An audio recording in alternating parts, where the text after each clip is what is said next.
walk that I'm blessed. See the love of God in my flex, I'm so blessed. 20K just on my chain, say less. I text every day to get dressed, so blessed. Been through the storm and the rain, still blessed. Had a couple heartaches and pain, still blessed. Handle the pressure from fame, still blessed. Just God called my name, so blessed. Yes, sir, I'm blessed, don't play boy, cause I got it mad. Tailor made just for this fit, I'm gon' cut the slack. I'm the man, good hearted shorty with me acting bad. Shout out to mans that done tightened up since they became a dad. Shout out to me. Welcome back to another episode of the Cobain Report. I am Rock Cobain, this is T-Mail. And you know the vibes. Today we have two wonderful, super wonderful guests. You guys are going to be in for a good treat. T-Mail, I'm going to let you do the intro for one and I'll do the other one. Ladies and gentlemen, we have here today a songstress, singer-songwriter. She has been making noise in the music industry on the R&B side, Detroit's own. We're not going to give you any further ado. We have here with us Asia Pearson. Give her a hand. Woo! And to my right, we have one of Detroit's finest thinkers, musicians, producers, guitar players, and all-around hood. I can't cuss because Asian. No, you can say nigga though. I can't cuss because Asian in the building. I'm a real nigga. I'm about to be real bougie today. Omar is in the building. Y'all make some noise for my dog. If you know his real name, you know it, but I ain't gonna say it. What up, fool? Welcome. Namaste. Peace and blessings. Come on, T-Mail, jump into it, brother. Man, so we're going to start with you, Asia, ladies first. You know, let us know, how did you actually get started into music, and give us a little bit about yourself? Ooh.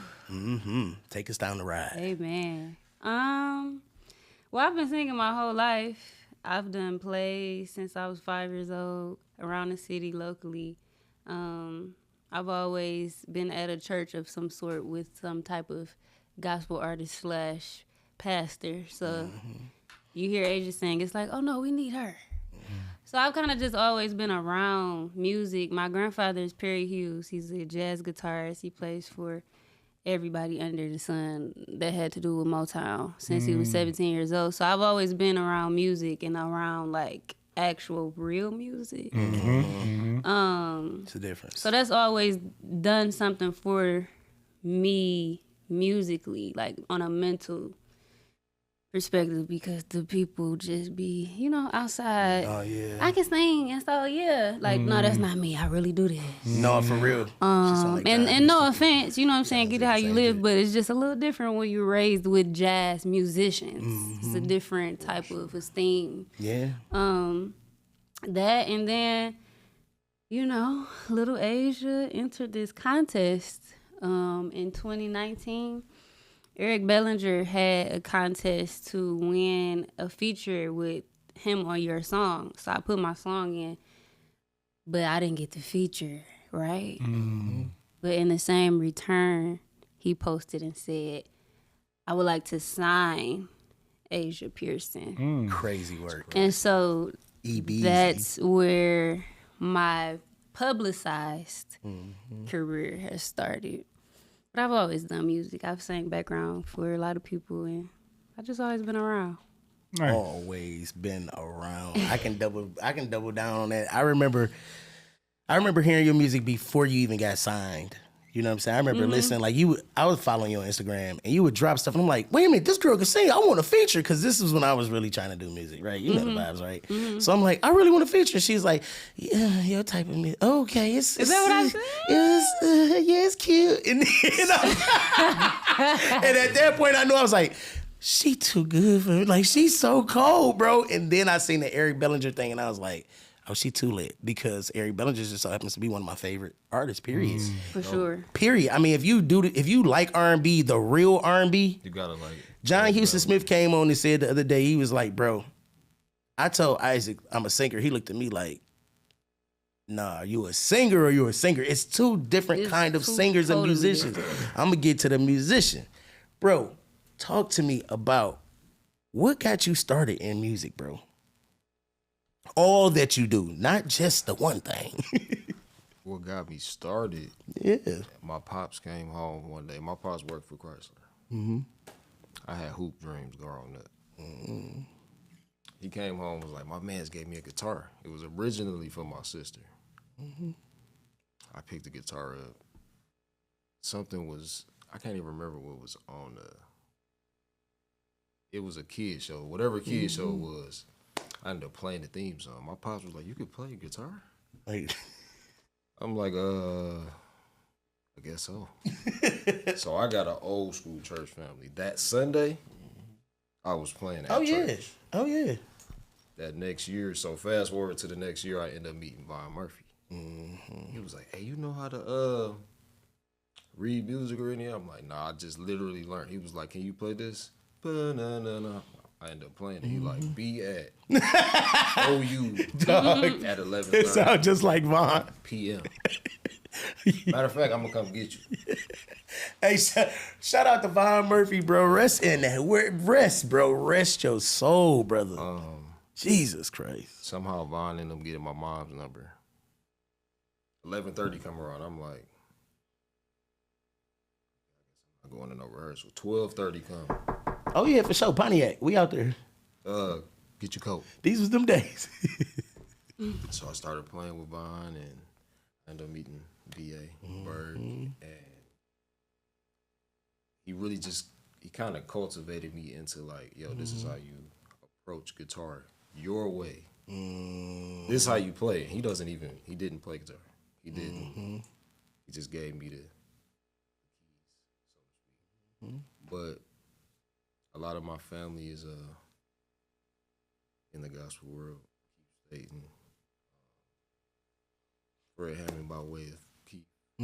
One of my older cousins, Bobby Jean Hall, actually knows your granddad. She was in Motown with him. I actually am a very big fan of him.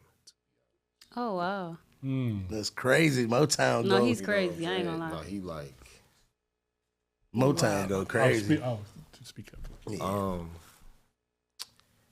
Start playing guitar and then I start producing. I met Denon Porter randomly one day in Pontiac with Roast Bit. Denon was like, "Yo, can you be at the studio at 2 a.m.? These times y'all be up. Sure, absolutely.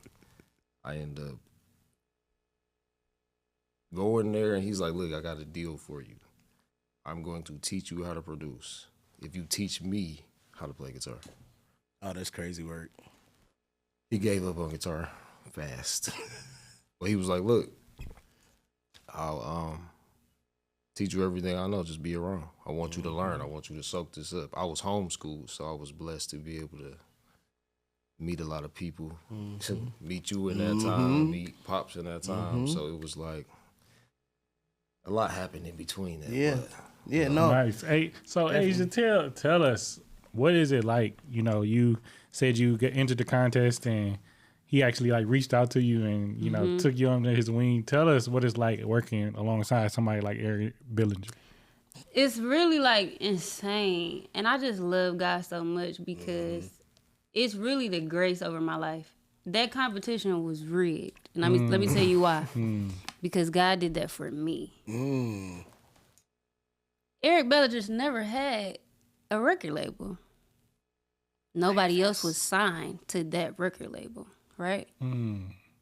I was signed when I was 20. Well, we had that whole interaction. I think I was 23.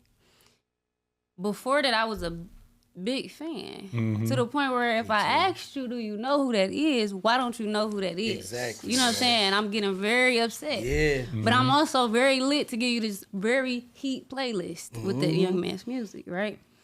Super passionate about it. And me and my best friend would talk about him all the time. Like, I would listen to him every single day. Right. Like, every single day for like 3 years straight. And I kept saying, I mean, I won't sign to no record label, but if Eric ever had a label, I want to be signed to Eric. Speaking those things. That's not by chance. Okay? So, Laws of attraction, Doc.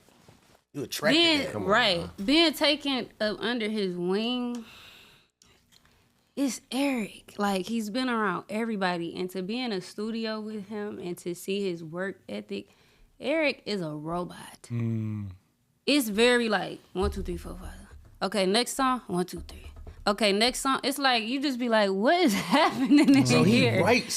He writes like, dog.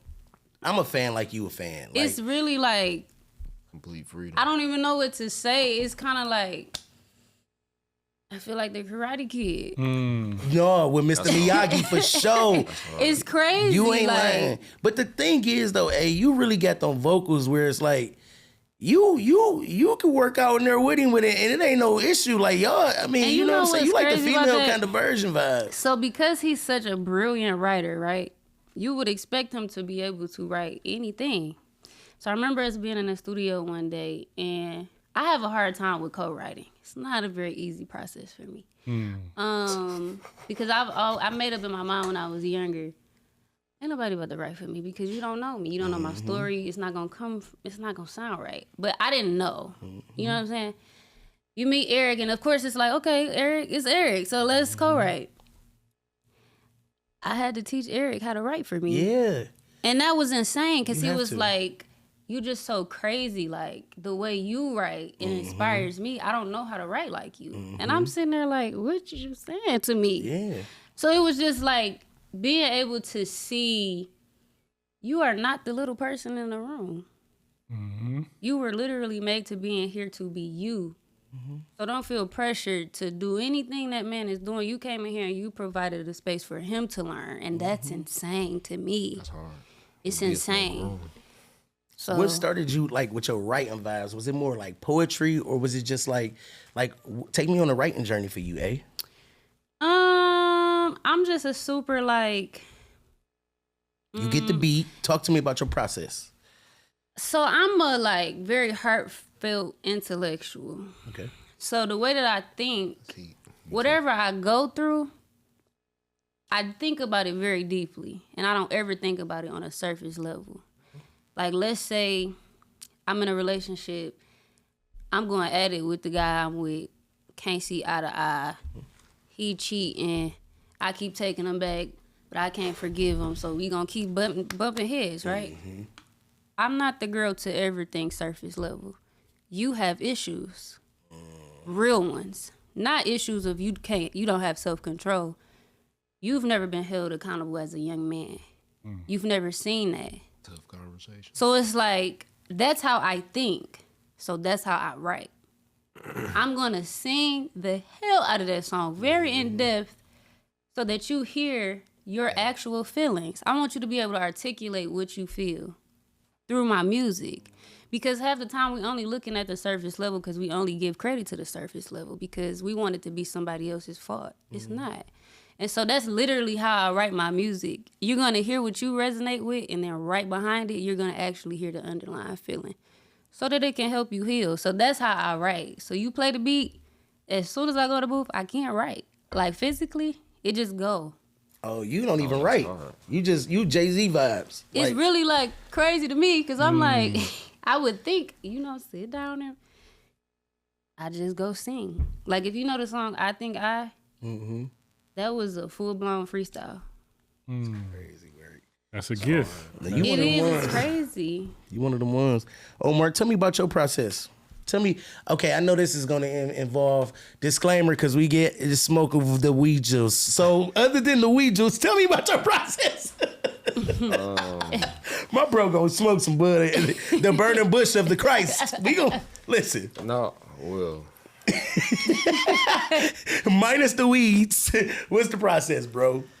We can go production. You wanna minus the weeds? Just say your process. Go ahead. I consider myself a student. So like I don't really have a process. Everything is different. Every song is, I don't know. Every song is treated like its own situation. So today I had a session. Minus the marijuana. My man's wanted to have a conversation about his entire life. His entire this Drake and Kendrick situation. We're gonna get into it. Yeah, I like it. We're gonna get into it. Topics coming up. A lot of the songs I make come off conversation. A lot of the beats I make come off me sitting there with the artist. We having something, just any type of interaction. And I may be just playing what I'm feeling. I may go to guitar. I may go to keys. I may go to Whatever. Shoot, I might beatbox or something. It's I've watched so much. I've watched Leon Ware make music, Marvin Gaye. I've watched Commodores. It's all different. If I had one single where I made music, I think I'd be probably Stuck in a Box.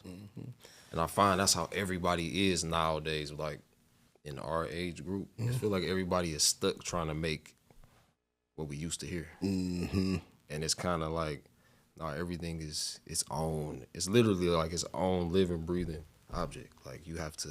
Bro, John said the same thing on his interview. He was like, everything's got to be different. It can't be the same pocket. It can't be the same nothing. I approach it all differently. And one thing I like about both of y'all, what I'm hearing is both of y'all are real in tune with just like who you are when it comes to music, the sound. Because would you call yourself a conscious producer? No. What would you call it? Like like some of your beats I can hear Kendrick rapping on, bro. You know what I'm saying? Because it's more like that guitar soul kind of like vibe. Same with you with the soul sound. I was about to say, at that point, we need to talk. Oh, nah, yeah. Y'all definitely need to talk. See, it depends. I see when people ask me, what type of music do you make? I tell them I make music. Because the first group I ever played in was heavy metal. Not, we soft. This is heavy metal. I jumped off an amp in the middle of Joseph Walker's church. Shout out to Bishop. Shout out to Bishop.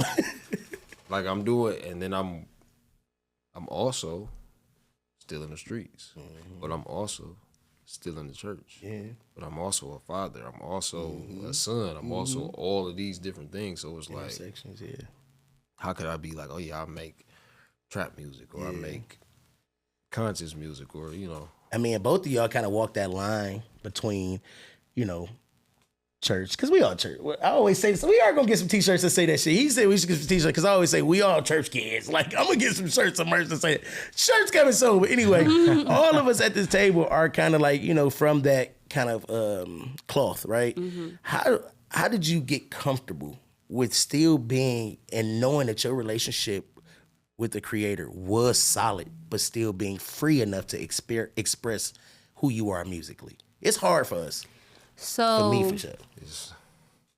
For me, I've always had a relationship with God since I was very young, like 5. Like I knew that was him talking to me. Knew that was him using me to say things to grown people that resonated with them in a way that they would break down and cry. But I didn't know him for myself until last year. And to know him for yourself is to know how would you put and how dare you put God in the box and say he don't have more to say to reach more of the world. That's the system. When I usually shut up, that's you usually don't get me shut up off. Did you just see me I was lost for like 30 seconds, cuz I was just like, no, wait, seriously, what? It's God. He has no limit. It can look just like him. Yeah. Who are you to say? God uses us all. So whether you submit it or not, that's on you, but he gonna use you regardless. I mean, we made in his image, so I mean.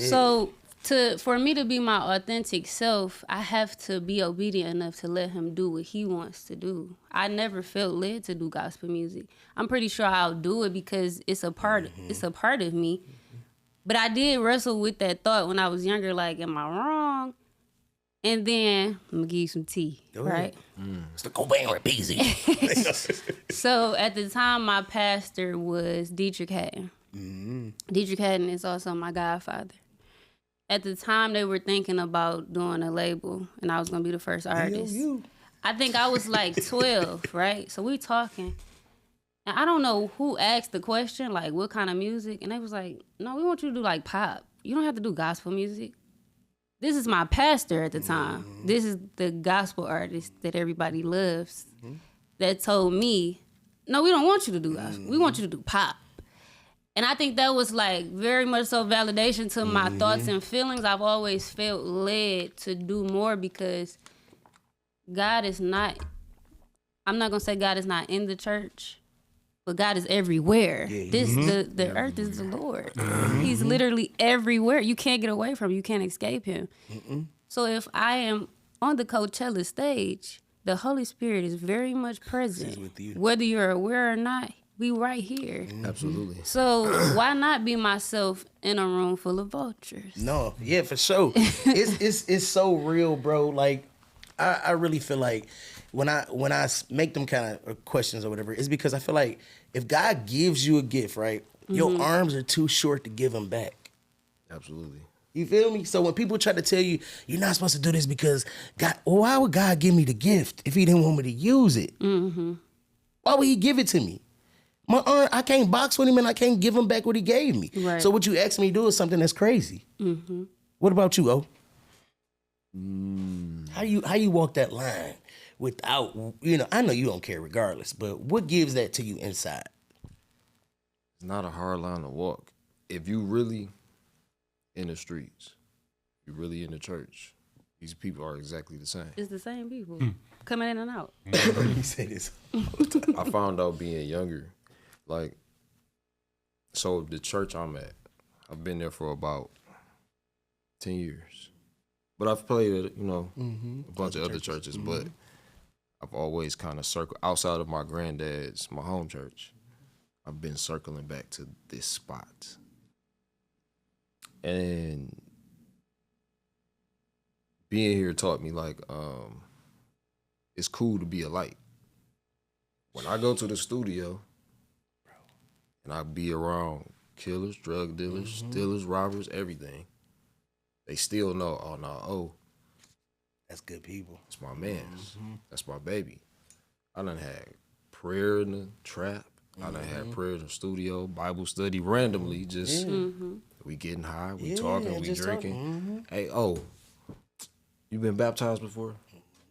I ain't never been baptized before. And now we having this conversation. You may be inebriated, but by the end of the conversation, It's gonna You sober like- you up. I feel like I'll see you Sunday. I can pull up on Plymouth and come kick it with you. Absolutely. Bro, Vine is another person that's just like that. Shout out to World Peace, our brother, VA. Saint Vine, World Peace. He was just here last week. And, we were talking about this and being able to just be at peace Have to. to where when you walk, that light shines regardless, bro. Like, I've been working on trying to be more in the light, right? Because I was challenged by one of our homies, Plumber, Leah Plumber. Yeah, I think Leah. Yeah. Anyway, she challenged me. She was like, you have to not use your platform for dark light. Because there was some things going on, and she was like, I was like, I might report on this. And she was like, you have all the right to report on what you want to report on, but you want to use your platform for light. And when she challenged it to me, right, it hit me hard because it was like, all right, go sit down because you know what I mean? Like, don't let your head get too big because you got a little podcast. Like, slow yourself down, And it made me challenge myself and be like, the power that I have here, it's whatever. It is what it is. But I have the power to either put out dark or light content. And we are choosing to put out light content. And people who understand, they get it. Because it's easy for me to sit here and dish and tea all day, but I'm using what we have to build. If y'all noticed the last episode, we talking about mentors. We got rappers on, big gang members. So we talking about how to mentor the streets because we want to use our platform for light, man. It's enough darkness out here. You know what I mean? Yeah. Go ahead, Timmy. I know that took the whole episode. Go ahead, get you one in. I was just gonna, ask both of them as far as you mentioned something earlier about the old R&B. I was gonna ask, do you all think? Because I feel somewhat that R&B is kind of like a dying art because of what you said also earlier. The feeling that you're able to convey through the music, I think it's kind of lost now because it's not as much soul. You know what I mean? That part has been taken out of it. So you all tell me your thoughts on that, and then what you all are doing to keep that soul alive, if you feel that way. For me, it's just because people are not being authentic. The reason why they're not being authentic is because they don't know to be themselves.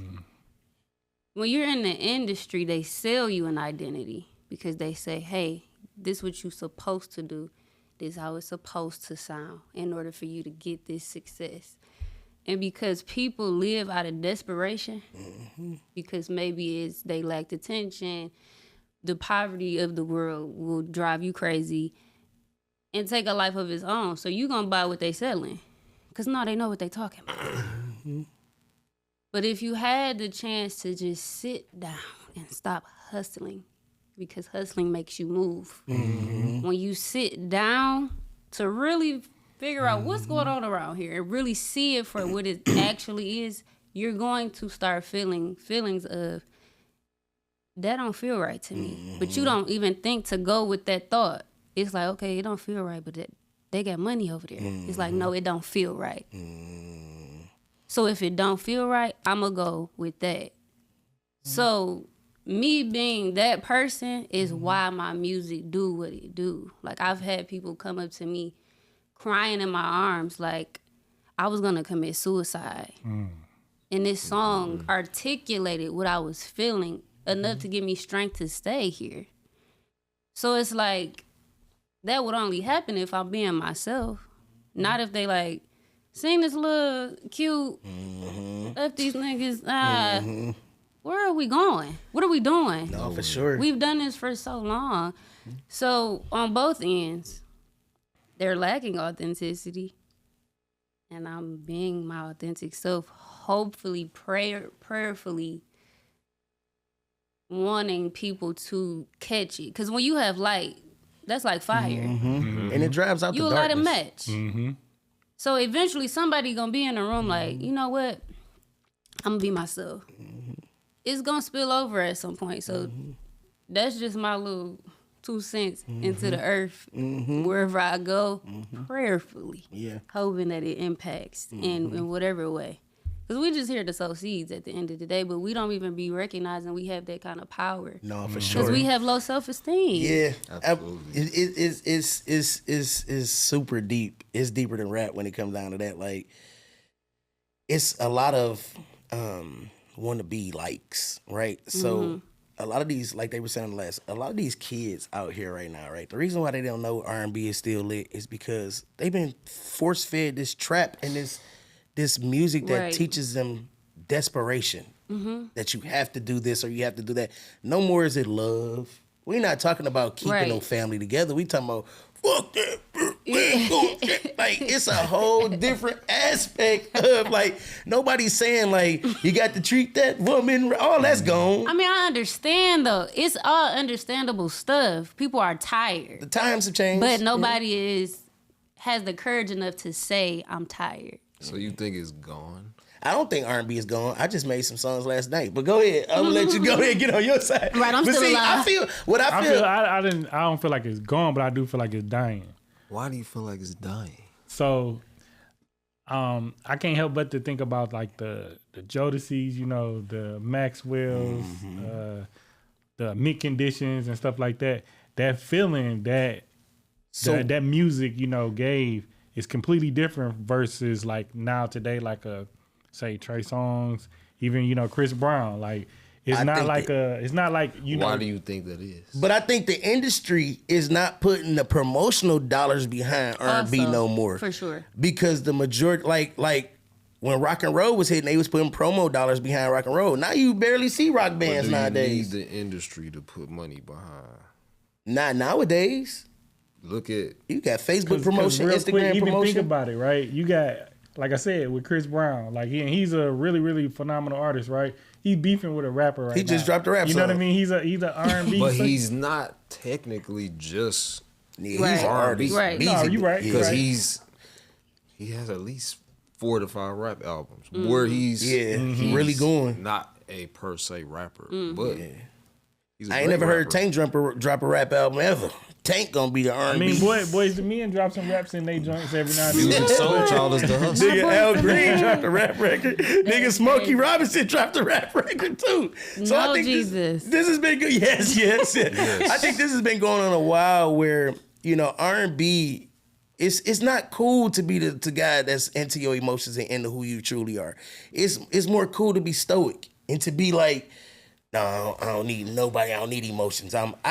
We have been taught, I think, as men, you know, because that's who kind of dominates rap. And nowadays, I mean, we have few, you know, 5 or the number 1 rapper right now is Sexy Red to me though. But anyway, we'll get back to that. I think we have been taught to really not tap into them emotions, so it's not cool to sing to the girls no more. Back in them days, that's how you got women. They stood on the corner and they doo-wop. Right. And they would have all the women standing around, and they would leave with who they wanted to. You know what I think, though? I think that since the music changed and the men got very, like, flashy against each other, and so the girls are seeing that, and that's what we're praising that. So that's what y'all doing. So when you say flashy against each other, what do you mean by that? It's like, I got the strong arm. I got all the girls. I got all the money. Look at my jewelry. Y'all doing it to each other. It's like, where's the women at in the situation? Who they trying to impress instead of they used to try to impress girls. And so it makes easier for the women to be like, yeah, I want a rich nigga. Ain't nobody trying to be loved. If the nigga flashing dollars and I'm eating McDonald's and the nigga said, I go to Aruba tomorrow. You know what I'm saying? Like, y'all really got more. Y'all really got a little. We all have power. I'm gonna say that. Yeah, no. But I think that we're so distracted by things and like what makes us feel whole or like I'm somebody. It's like, nigga, not you trying to get play from the nigga. What we doing? No, a lot of them do be though. Yeah, no, for sure. A lot of them do be. A lot of these jury wearing tough thugs is bottom issues. Bottomlicious is thugalicious. With all of us like having church backgrounds, again starting with he a real journalist. He gonna keep us on track. Trust me, cuz. Starting with the lady, of course. So you said something about people having low self-esteem. And you've been saying a lot of different things referring to like church and stuff.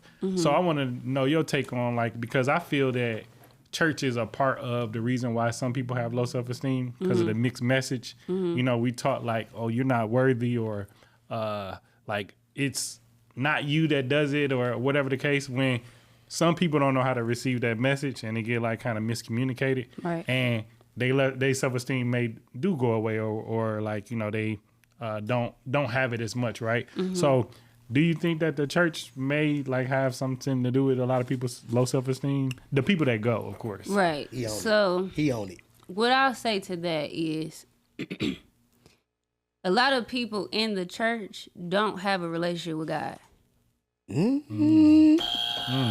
Go ahead. Just because I go here and you seen me serving the last 70 years of my life doesn't mean I know him. Ooh, that's good. So all I'm doing is telling you what the Bible say. I'm not giving you the revelation I got that was able to keep me from doing that. So I'm sure that it's played a part because nobody has really articulated it on a level of compassion. All you saying is the 10 Commandments. Thou shalt not kill, thou shalt not lie, thou shalt not steal, don't commit adultery. And it's like, people are thinking like, I'm saying this and I'm looking at you when you leave this church, you're doing it. You know what I'm saying? Oh, my mama, man. So a lot of these pastors, if they don't have, the whole point of even being a Christian is to be like him, which means you're going to be the example. You're going to be set apart. You're just supposed to really just spread it by aura. Just spread it by being in the room and they know, oh no, she true to that. So I think that has a really big part in it. So I'm sure that there has been a lot of broken hearts. You know what I'm saying? But also, because I don't like to speak about the church did this, the church did that, because I'm on both sides. I'm going to take up for the people outside and I'm going to take up for the people inside. Because the people outside keep forgetting they had to come in here just like you did. Serving God is not easy. No, it's not. Being obedient, it's not always fun. Being obedient is usually not things you want to do. No, it's not. But the benefit and the reward of it is mind-blowing. To know the God of the earth. To really be tapped in with him. That if I'm really tapped in and I'm seeing you going through something that I know I can't help and I go pray about it and see that man move on your behalf. Yeah, it's serious. It's like you gotta really know him. Like you gotta know him for real. Like what did he do for you and how is he keeping you? I'm celibate, right? So how are you sustaining? You just in general? You talking? This a hard. I got lost right there. I was with you all the way into the cellar, but No, for sure. How are you sustaining that? Too. The only way I'm sustaining that is because I know Only that fans. man. Mm-hmm. I know him. No. God, I need your strength right now. Because I want the reward. No. But this is tough, and you know it is. But I'm going to see it through. I need self-control. Sacrifice. So it's just like, they need to see a real example. And not to say that a lot of the pastors aren't, because a lot of them are. Mm-hmm. But there's a duality You when know I'm coming your way next. There's a duality when you serve God. Because you'll never fully know God. You're going to keep knowing him. There's no end to him. You'll never see the end to him. He's too big. Yeah. So it's like it's always something else to learn, which means there's always something about me that's off. But people don't respect that because they think when you're a Christian, that means you're perfect. But I think that's because the Christians have made it seem like that's what it's supposed to be, because that's even what they think they're supposed to be. That's why they can't get it right. Yeah. Yeah. You know what I'm saying? Because So- once they do think they're perfect, then they start judging. That's a whole nother bag. Go ahead. Right. Oh, get into your because I know you guys. Go ahead. Just your time. No, don't hold it And in. a refresher, it was if the church is, teaching like low self-esteem. Or has anything to play with that. I'll even double down a little bit more than that. I think they inadvertently teach it because people view the church as a crutch opposed to a hospital. To where you supposed to go here and get better, then eventually the hospital kick you out. Like, sir, you got To a go clean do bill the of works. health. Once you- Like, the bed is not even that comfy. You just like the attention. So the low Yikes. self-esteem is when people get to, now you're going to church out of routine. And I got 10 alarms on Sunday morning to wake me up because I got to go to church by habit. Then I got to go to work Monday, or I got to go to school, or I got to take the kids to daycare or whatever. It's just a part of your weekly routine. But now you're looking at your pastor as your God. Because look at, perfect example. If you go to your church on Sunday and your pastor's not there, you're going to be like, Bro, no cap. Pastor got to make the announcement. All right, I ain't going to be here, but I still need you in place. And then there won't be as many people. Once Right, make they that still ain't announcement. coming to mama. you're not paying attention. Yep. You on your phone. You like, service was okay. It could be a better service, but you so checked out because the person that is just telling you, hey, open your Bible to this. This what I studied last night, and since I just know just a little more than you, this what I was looking at. Take this with you and go home. Next Sunday, I got another lesson that I was studying on. And matter of fact, you can come meet me and talk to me about what you were studying on.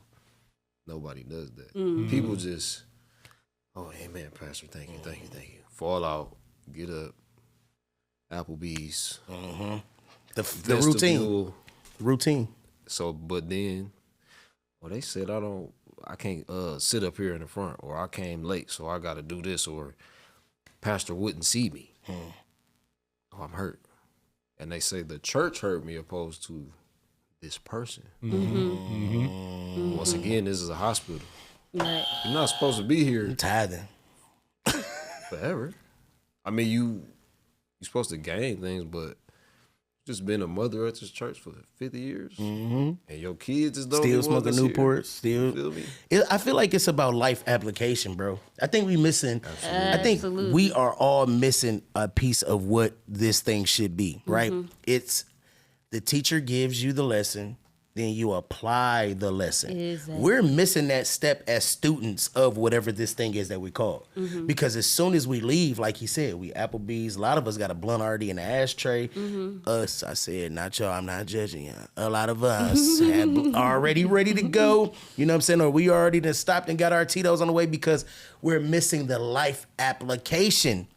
And you know what I think? Because I hear a lot, people just have a very terrible misconception of thinking I have to be clean of all this stuff before I go to God. Yeah, it's crazy. God don't care about your blunt. smoke your blunt. Right. If God said go apologize to your mother, that was your first step of obedience. Did you do it? So now it's you and your disobedience and your blunt. You know what I'm saying? Like, just do what I said. I'm not worried about the things that are on you because I'm God. The more you're obedient, it's going to fall off. You're not going to even desire that no more. But people don't understand that. They just think, I can't do nothing. I can't do nothing. So I'm going to just keep doing what I'm doing. So they're not going to apply it because it's never been told to them that way. Yeah, you got to start. You can just get in the car and sitting there. It ain't going to do nothing to you. No. Right. Start it. Then you got to drive. Then you got to know where you're going. Right. It's a process. Exactly. To everything. It's just people don't want to even attempt to start. They just want to.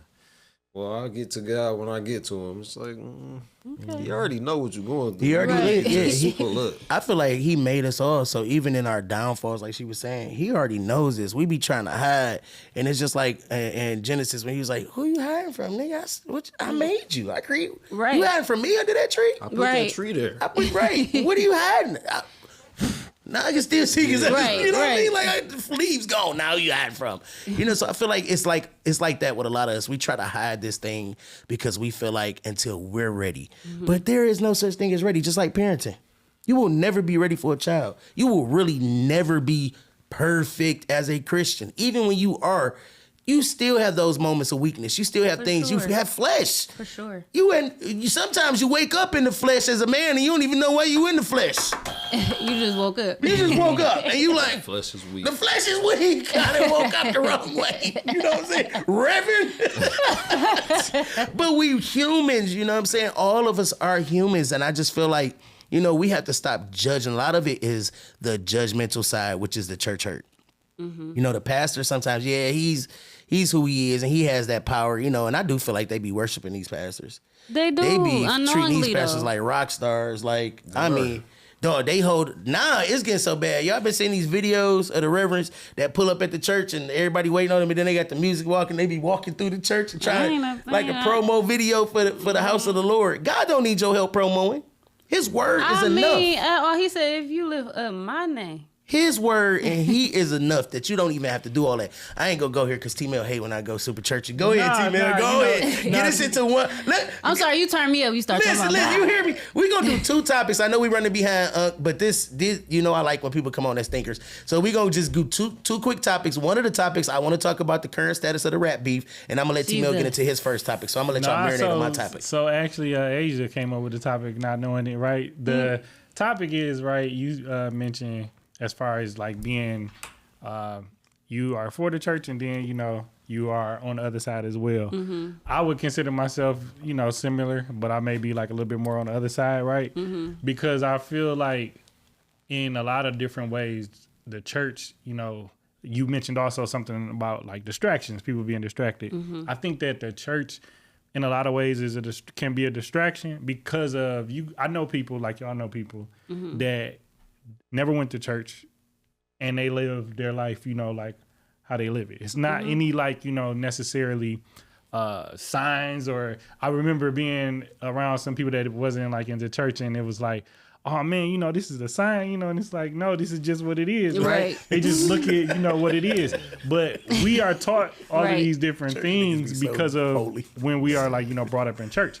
So what I'm getting at is like, both of you, you know, all of us, would you believe what you believe if your parents didn't believe it? Good one. I just told you I got to know God for myself last year. Right. I've always known him. I've never been obedient consistently enough to get to know him. That's a different level of intimacy. When you're doing what the person nobody's ever seen before is telling you to do consistently, it's a different vibe. Nothing is the same. You're not even the same. The way you see people is not the same. The way you care, the way you're patient, the way you're like, you literally become one with him, because the whole purpose about it, whole purpose for you to have self-control and all the things, the whole reason of the 10 Commandments is to keep you from danger. It has nothing to do with you just can't do it. I'm telling you not to do it because I'm trying to save you from it. You will spiral doing this stuff. You'll lose yourself doing this stuff. I'm trying to give you who my spirit, so I can use you in the earth. No, I for will sure. turn you up in a real way. Yeah.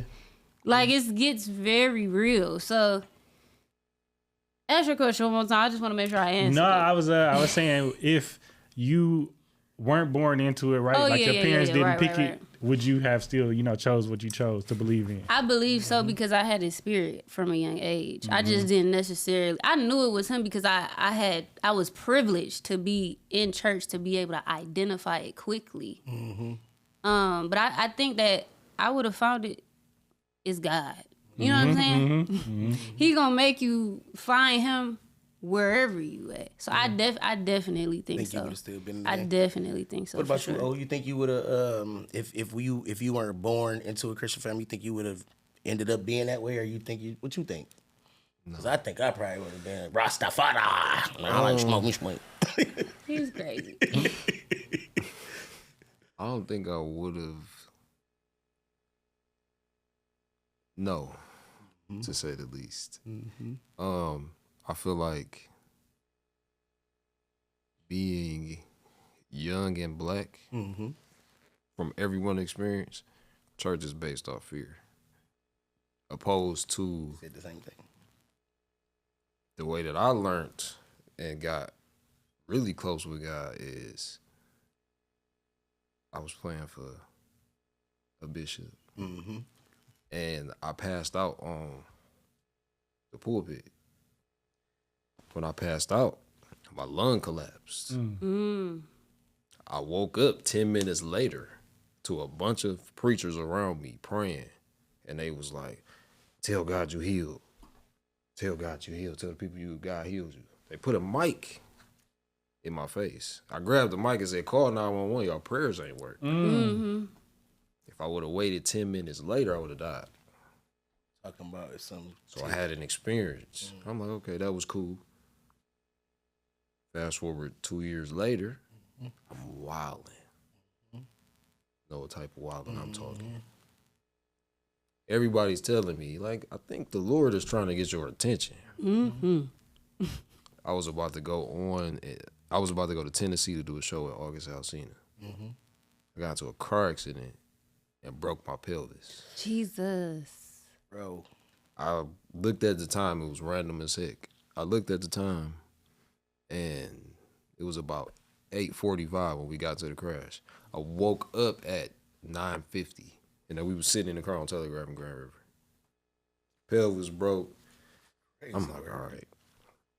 I think God's trying to talk to me. Yeah, sit down. And get me to sit my ass down. get me to understand, like, yo, I'm really here. Yeah. I'm really like, I'm saving your life more than once, bro. No it's matter. not like you. It's not you. It's not your parents. Your dad not here. I'm Your putting that mom. bubble around you.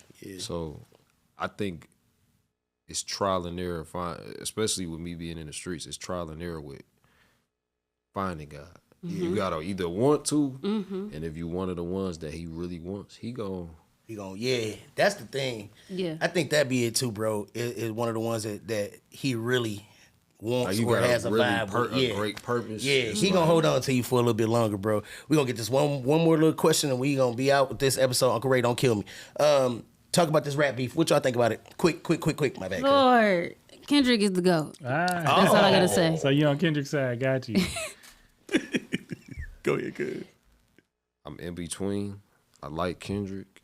I like where Drake is rapping from. Yeah, for sure. But Kendrick is very surgical. And smart as I don't know what. And I honestly think that a lot of this is starting to get planned.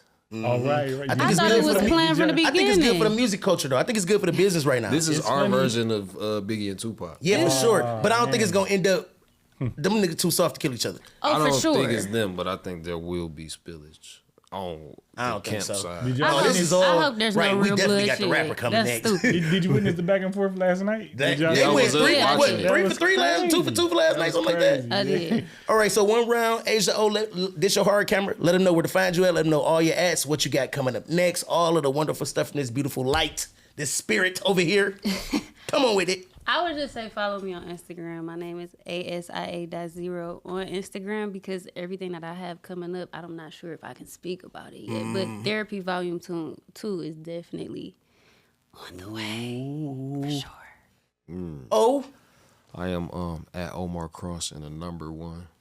I have too much coming up that I can't even speak about. Y'all be so Hollywood with me on you. I be wanting to leak the tea to the streets. It's all right, though. I did a little bit. All right, well, You this did. this is a shameless plug. I am legal Yeah. with the state of Michigan. Okay. So we coming down in 2 weeks. All right. And we going up the week after that. Bro, I've been seeing you somewhere everywhere passing out packs. I seen you a couple pictures of Peasy and them the other week passing out some of them. Shout out to my brother Chris Smokes. Yes, some of that merch and some of the. Hey, I want a fat man jacket like his. Okay, I need the fat size. So we gonna get out of here, y'all. This has been another wonderful episode of the Cobain Report. Thank you to all our guests. T-Mail, go ahead and wrap up with your last round. Look, check us out on YouTube, the Cobain Report. Like, comment, subscribe, share, tell a friend, let them know. Go with God, and you be blessed. And as always, say it's a wrap, Jesus. Yeah. Back to you.